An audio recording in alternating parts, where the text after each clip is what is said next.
in UPSC, in international relations, the regular question is about joint exercises. Joint military exercises, joint naval exercises, various exercises. Surya Kiran is between India and Nepal.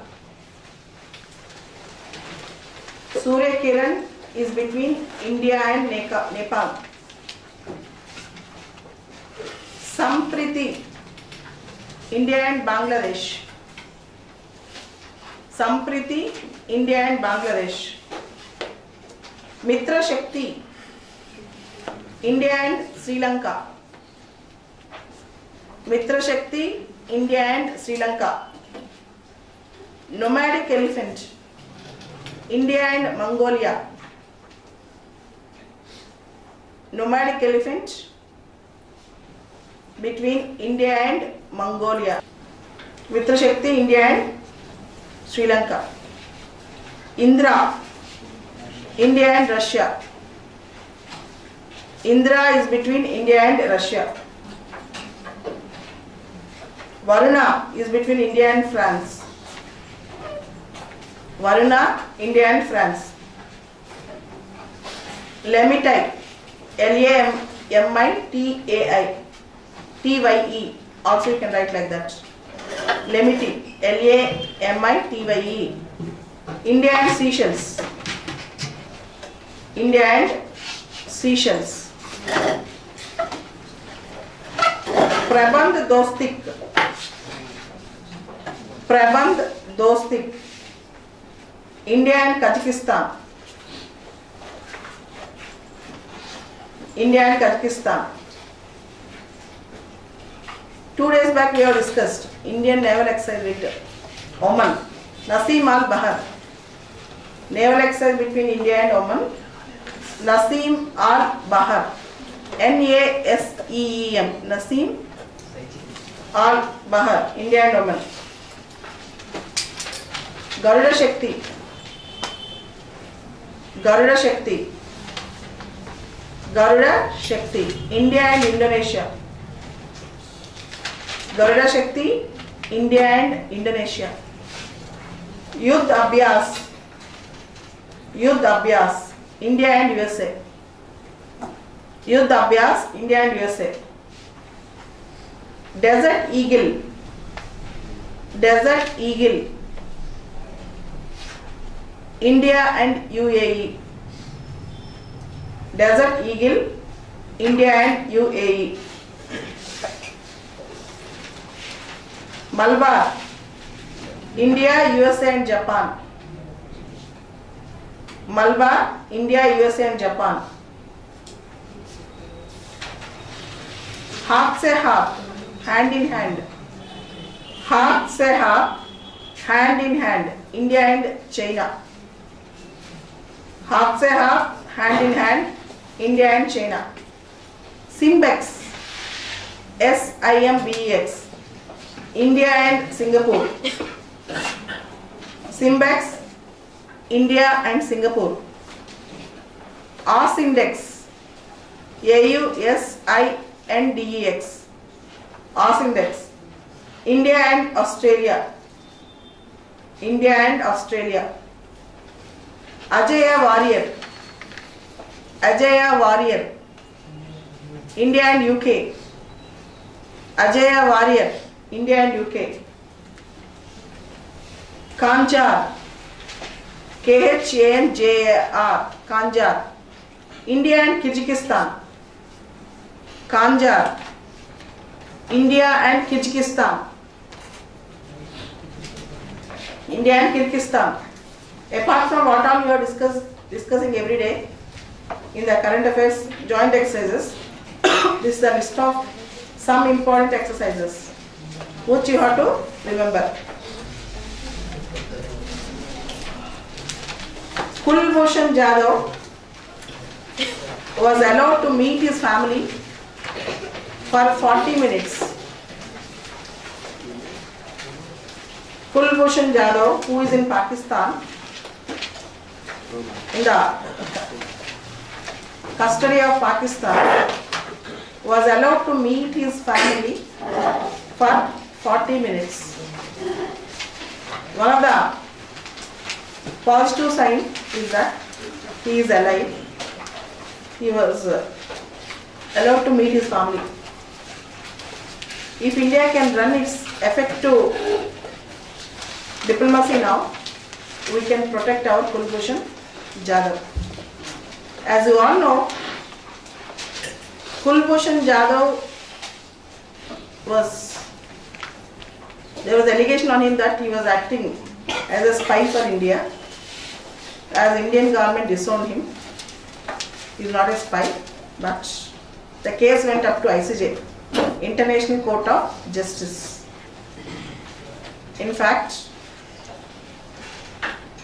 Indian intelligence, Indian law, not only in India, in various countries, there will be a lot of activities for the national interest.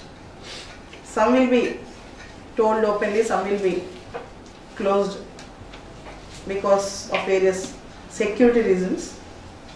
Anyhow, Kulbhushan Jadhav is an Indian. We don't know whether he is a spy or not. We have to protect him because Pakistan might kill him. For that reason, we have taken his case to ICJ, International Court of Justice. Officially, government have not said he is a spy. Government have not said he is a spy. And you all know the important RK Nagar elections where Dinakaran won as an independent candidate and DMK candidate got third place. And BJP have not got votes even like Nota votes. BJP have not got votes equal to Nota votes. In Tamil Nadu, it is very difficult for other political parties apart from Dravidian political parties to gain minimum strength. Tamil politics are nothing but Dravidian politics. You should know the entire politics, how Dravida movement has started. You should also know Annadurai, Ramaswamy Nayaka, also called as Periyar. So how Dravidian politics emerged and how things went on. And you should also know MGR, Karunanidhi politics, then how Jayalalitha emerged. And then RK Nagar is very prestigious for Jayalalitha. Her own constituency. Her own constituency. And now, in the last minute, 20-second video of Jayalalitha was also released. In the last hour of the election, 20-second video of Jayalalitha when she is in hospital was also released to who the sentiments of the people to vote for the person who favors Jayalalitha. According to them, it is Dinakaran. And Dinakaran got a victory. In spite of lot of corruption charges and other charges, people can vote in Tamil Nadu. As we have discussed many times, in voting pattern, you cannot see ethics always, and you will not see only ethical persons will. It happens. And second aspect here is, the opponents are alleging that there is a lot of corruption went on in the elections. Cash and churn. You have editorial in Hindu today. Cash and churn. Give the cash and churn the votes. You give the cash and churn the votes. We don't know the factualities of it, but still, Dinakaran won the elections, the most prestigious RK Nagar elections in Tamil Nadu. For political science students, it's an interesting point. How things turn when a leader dies. When a big tree falls, how things turn and how people will vote for sympathy wave. There will be something called sympathy also in this type of things. After Indira Gandhi's death in 1984, Rajiv Gandhi won with a astounding majority. The government Congress won with a astounding majority and Rajiv Gandhi became the leader. So this thing happens in all the politics. When a big leader dies, automatically votes favor the political parties. Not all the time. Not all the time. Next important article, this year on Jerusalem. This year on Jerusalem. This is article which has a lot of foreign policy implications. Before going to this article, you should know India and Israel. India and Israel relationship. Israel was formed in 1949 and till 1992 India has not established any diplomatic ties with Israel. India have not established. As you all know, India is a NAM country. One of the principles of NAM is to support the Palestinian cause. To support the Palestinian cause and statehood to Palestine. India supports two nation solution. And even on Jerusalem issue, India supports negotiations than one side occupying the Jerusalem. This was India's stand. But from 1992 to 2017, we have seen a different stand where India is constructively developing its relationship with Israel. So everybody thought India deviated from NAM principle. India deviated from NAM principle, particularly with Narendra Modi visiting Israel 2 months back. The world community confirmed that India is right now completely favoring Israel. But the vote of India in UN General Assembly in favor of the resolution to support talks on Jerusalem, to support negotiations on Jerusalem, showed that India's track record as a NAM country is still existing. India proved itself again that it is a leading power, not just a balancing power. India wanted to become a leading power, not just a balancing power. As you all know, America voted against India when Indian judge went for election to ICJ. It is not that all the time we should toe the lines of America. Though America also recognized that India is a leading power in the world, India has its own foreign policy decision making. Here comes various issues. Issue number 1, India's judge getting elected to ICJ, Dalveer Bhandari. Issue number 2, India supported Mauritius. Near Mauritius there is an island called Chagos Island. Chagos Island were controlled and claimed by Britain. US supports this claim of Britain. Whereas India wanted the issue to be considered by UN. Issue should be taken care by UN.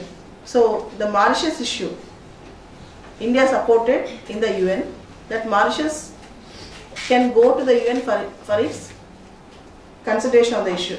Whereas America is against this taking up of Mauritius issue to the UN. So India started voting against American wishes on many issues. Even if you observe the NAFTA countries, North American Free Trade Area countries like Canada and Mexico, they have abstained from voting. Only 7 countries voted against the resolution. Guatemala, Honduras, Marshall Islands, they have voted against the resolution. India have not opted just to appease America to compromise with its Palestinian issue. India have actually was steadfast in the issue. If you observe India's stand on various issues right now, India's role in the world politics, like BRICS, Shanghai Cooperation Organization, G33 talks in environmental issues. If you observe in the various issues, even in nuclear issues, India getting seat in MTCR, getting seat in Wassenaar arrangement, shows that India's prowess in the world is growing. India's strength in the world is growing. The entire gist of the article is this: how India is coming up as a great leader in the world, and particularly when China is contesting with India, Japan is contesting with India. If you see all these things, in spite of the Modi's brand of Hindutva agenda, in the article it was written that though the world is looking India in the prism of Modi's brand of Hindutva, still India is emerging as a leading power. On various issues, Japan, America are taking different stand with India because they want to show off that they have solidarity with Indian Muslims. In spite of that, India is growing into a leading power. But at the same time, to become a leader in the world, we should have tolerance internally. What we need is inclusive society, inclusive growth and inclusiveness in India, so that India can very soon become a leading power. You cannot talk about democracy, democratization of international relations, having intolerance inside India. What we need is we should have unity in diversity. Then only we can have a better leadership in the world, and world countries will recognize. You cannot equate with the world and you cannot make the world together. You cannot be with the world unless you be an Indian together all the time. That is more important. Next important article. Kindly, this article for all IR and even essay, general essay point of view, India's growing power in the world, India's growing prowess and political ambitions, power ambitions in the UN and in the world, how India is sticking to its word. This article is very crucial. Kindly cut and paste this article. Next article is about India-China border talks. You all know Ajit Doval, our national security advisor and Chinese counterpart, we are under discussions about our border issue. And we are going with these discussions on many rounds. 20th round of special representative talks were going on. The problem here is not just about talks. Differences should not rise up to the level of disputes. Differences should not rise up to the level of disputes. Differences are very common in the world, but all differences should not become disputes. We should try to solve the differences through a dialogue process. So you should use three words: difference, dispute and dialogue. Okay, differences should not come like a dispute. You should solve it in a dialogue process. There is a word in the article called Astana consensus. There is a term in the article called Astana consensus. Astana consensus means you have to solve the regional issues through a dialogue process. Solve the trade disputes or other disputes, even border disputes, through a dialogue process. Otherwise, things will turn in an ugly side. And recently, if you see Doklam issue, where India and China got entanglement, if you observe Belt and Road Initiative of China, which India is considering it as against its sovereignty, all these things, India becoming a member of Quad, India becoming a member of Quad, you know Quad meeting, Quadrilateral Group was formed. All these things are the influence between India and China in the recent past. One is Doklam issue, second is Belt and Road issue, third is Quad, India becoming a member of Quad. All these things are activities between these two countries which raise the conflict in the two countries. Now, let us hope this new negotiations actually speed up the border problems. As you all know, China is claiming the entire Arunachal Pradesh. Arunachal Pradesh area is 90,000 square kilometers. Already China occupied Aksai Chin region, around 35 to 38,000 square kilometers. It's around 38,000 square kilometers. Apart from occupying all these things, apart from claiming Arunachal Pradesh, still China is not ready to come into the talks. As you all know, India-China have issue-based friendship. Issue-based friendship. We are having a very good trade relation. But what we need is a solution to the border problem. But I don't think China will solve. Because if you observe China's boundaries, China have disputes, border disputes with almost all its neighbors. China have border disputes with almost all its neighbors. China's existence lies in border problems. China's existence lies in border problems. It is not so easy to solve, but still let us hope that through dialogue some sort of consensus will emerge. Next important article is about LGBTs. As you all know, there is no law in India exclusively for LGBTs. There is no law in India exclusively for LGBTs. Here comes, few years back, there are certain principles to protect the rights of LGBTs. This question will come in GS paper 1 social issues or GS paper 2 rights issues. UPSC have touched the areas of depressed classes, touched the last year 2017 disabled, differently abled people. UPSC have not yet touched the area of LGBT rights. If you see from last 4 years trend question papers, UPSC 2017, it has covered the question on Disability Act. Earlier they have covered the question on women and also child policy. 2016 it have covered on children. So 2018 or 19 you might expect a question on LGBT community. Okay. When I wrote exam in 2016 it is national child policy. 2017 disabled. Okay, earlier it was women. Now it might be LGBT. This year or next year. There is no single law for LGBTs in India. Internationally, there are principles called Yogya Karta principles for the rights of LGBTs. Internationally, there are principles called Yogya Karta principles for the rights of LGBTs. 2 years back, a transgender bill was introduced in the Parliament. Many amendments were made. Now again, they want to make a proper bill on this. Here, all the fundamental rights which are in the Constitution are also available to the LGBT community. All the fundamental rights which are in the Constitution, they are also available to the LGBT community. But the problem is, in most of the applications, jobs, there are only two criteria, male and female. Males and females. What about transgenders? Supreme Court recently directed the central government to include the column of third gender. To include the column of third gender. If you see the literacy rates, the average literacy in India is 74%, whereas third gender, LGBT literacy is 46%. Only 46% of LGBTs are literates, whereas the average literacy in India is 74%. Officially, there are around 50 lakh LGBTs in India. Officially, there are 5 million. This count is very less. This count is very less. There are more number of LGBTs who have not registered under LGBT community. And most of the LGBTs are concentrated in the rural India than urban India. Most of the LGBTs are concentrated in the rural India than in the urban India. Here, the new bill says, first thing, those who do not belong to SC community or ST community, all other LGBT should be given OBC category. They should be given OBC category. This is one thing, so that they will get some reservation. Non-discrimination.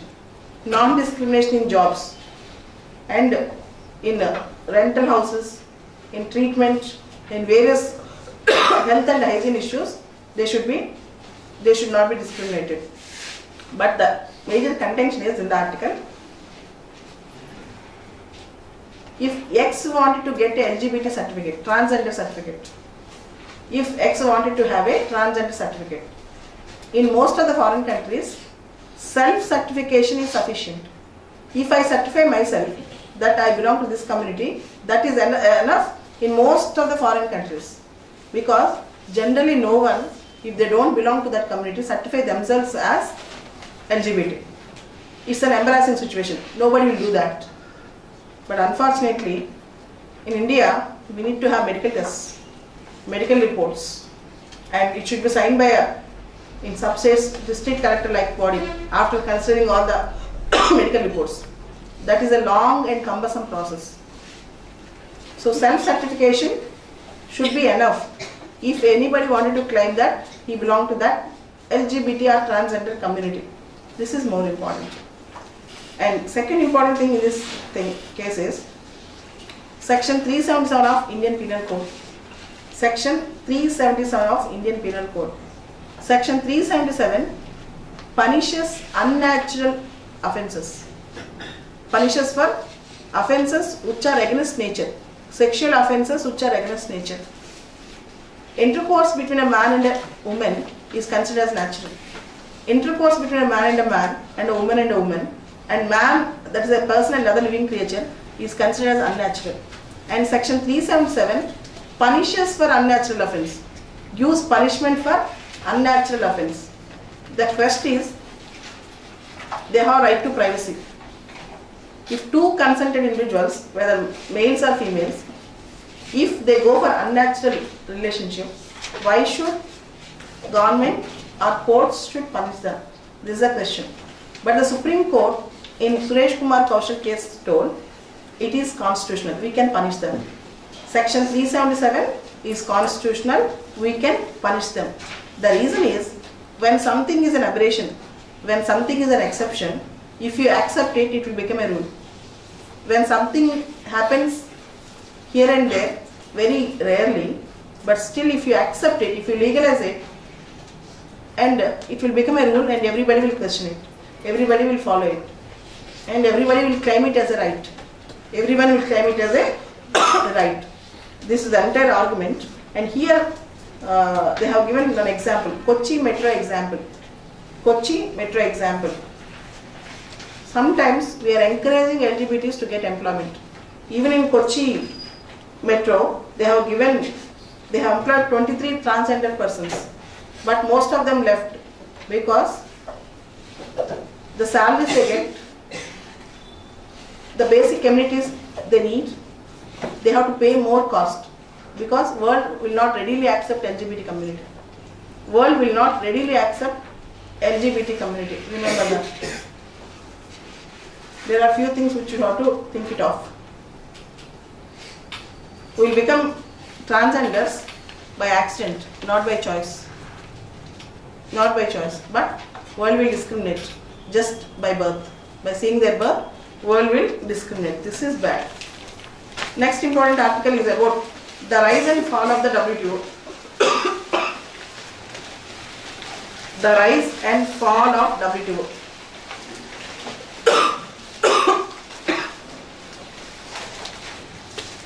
What all we have discussed in various classes, put together this article. There is nothing new in this article. I will conclude this in 4 sentences. Instead of multilateralism, instead of globalism, now many countries are heading towards protectionism. The basic principle of WTO is promoting multilateral interest in the world trade, promoting globalism in the world trade. If you see the example of America, protectionism, Britain, protectionism. Most of the countries, instead of going for multilateralism, they are going with protectionism. Point 1. Point 2. GATT was formed with Bretton Woods in 1947. General Agreement on Trade and Tariffs. These have turned into WTO by the end of 1994, and WTO was started in 1995. Now we have 164 countries in WTO. Point number 3. WTO, if you see the 11 conferences, ministerial conferences, you always see the entanglements between developed world and developing world. We always see the entanglements between developed world and developing world. G33 was formed for the interest of the developing world, but they both have a conflicting interest. Developed world wants complete trade facilitation. Developing world wants special safeguards. This entanglement is always in deadlock. Even Buenos Aires Summit is in deadlock. Even the present Buenos Aires Summit is in deadlock. WTO is rising. Actually, is a very good institution, but it might fail. It might fall and fail. The reason is when each sovereign country pursues its own interest. When each sovereign country pursues its own interest rather than collective interest, then WTO will lose its significance. WTO will lose its significance. This is the gist of the article. Next article, tackling Maoism. Naxalite problem is considered as an internal security problem in India. As you all know, for last 4 or 5 years, it showed some backdrop, but again, the Sukma incident, and in Chhattisgarh, in Jharkhand, in various areas, we have again seen the resurgence of terrorist activities, killing of CRPF Jawans. If you could remember, many years back in Chhattisgarh, we have a program called Salva Judum. Salva Judum. Salva Judum is an agitation giving weapons to the tribals and local people to fight against the Naxalites. to fight against the Naxalites. Solving Naxal problem cannot be a single point solution by using a single method. We cannot bring a single point solution by using a single method. There should be a two-pronged strategy. One is law and order, second is development. Two arrows, law and order and development. Here comes the Greyhounds model, coordination between the states. When you hunt out Naxalites from Khammam district, they will go and sit in Jharkhand. When you hunt out from Srikakulam district, they will go and sit in Orissa. What you need is coordination between and among the states who are Naxal prone. The states which are Naxal prone. Earlier, we have a fund called Backward Regions Grant Fund. Under UPA government, we have a fund called BRGF, Backward Regions Grant Fund. Now that fund was suspended. The fund was aimed at giving fund to the regions, backward districts, which are prone to left-wing extremism. Left-wing extremism. In your GS paper 3, there is a topic called development and Naxalism. Wherever you see underdevelopment, there will be Naxalism. Wherever you see underdevelopment, there will be Naxalism. Thing number 1, development of tribals, development of education, bringing awareness, advancement and technology. More than that, governmental commitment, employment opportunities, and irrigation and water bodies in the region. And the young people should be occupied with various vocational trainings and other activities. And also, there was one model earlier called Andhra model. Even now we are following it for terrorists in Kashmir. Each and every house of Naxalite should be identified. The relatives, kith and kin should be taken into conference, and we should go and discuss with them that the opportunities which a man gets when he comes to the mainstream.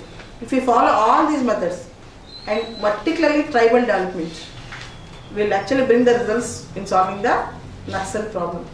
So all these things you can write in your GS 3 also. In political science, you have paper 1 part by IGP, you have the internal security issues where the challenges of insurgencies in India, all these topics you can add these points. Okay, these are the newspaper affairs today.